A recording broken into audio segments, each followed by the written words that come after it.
Blessed day, everyone. We will continue to read the book of Coffee with the King of Glory by Coach Pete. We're still in reading the chapter 1, part 2. Praise God. The key to supernatural begins in the secret place.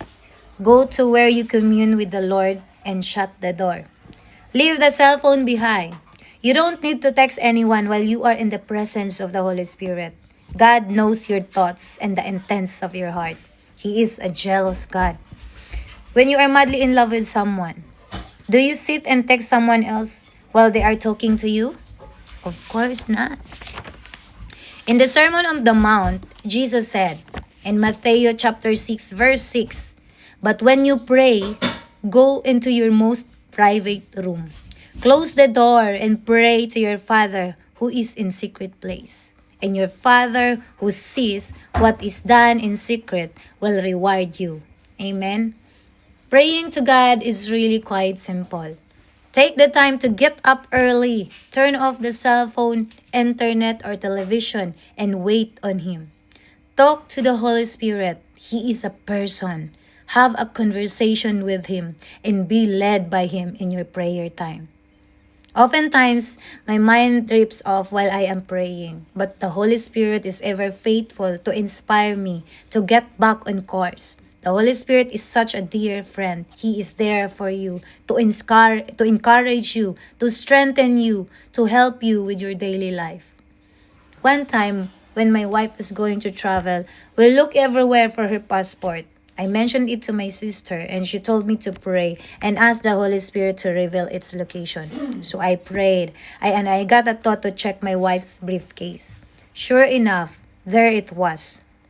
Since then, every time I can't find something, I pray and ask the Holy Spirit to help me.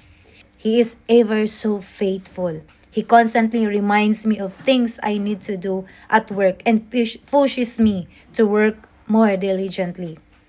When I get lazy and don't obey Him, oftentimes there is a negative consequence, and I wish I had followed His leading. With all my heart, I believe that the success I have enjoyed in this life is directly because of the leading of the Holy Spirit. When you want to plant seeds for a future harvest, ask the Holy Spirit who you can bless. When the Holy Spirit's guidance, the harvest will be far greater and overflowing. The Holy Spirit will never lead you astray. He is always there, and if you listen and obey Him, you will have success in this life and the life to come, especially if you are planting in the kingdom. I wonder what will happen to those on Judgment Day who have neglected those closest to God's heart, the widows, the orphans, and the poor. If that is you, change your course. Invest in the eternal kingdom, not the stock market. There is nothing wrong with investing in stocks, but the kingdom's returns are far greater and will last for all eternity. If you are already doing this, then don't grow weary in doing good. That can happen. Just keep your mind renewed with the Word of God. The devil doesn't want you to lift up his yoke of slavery of the poor.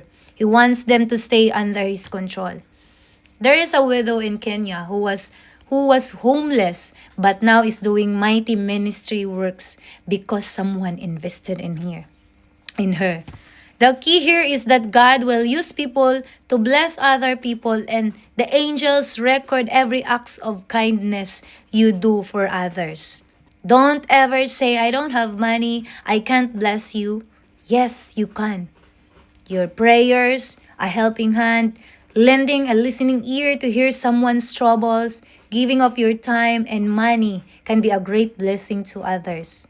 The book of Acts says that they held all things in common and shared whatever they had with those in need. Start sharing and see the windows of heaven pour out a blessing your barns cannot contain. That is what God wants from His church for His body today. Amen. So stay blessed, remain blessed in the Lord, and be a blessing to everyone and to others. God bless.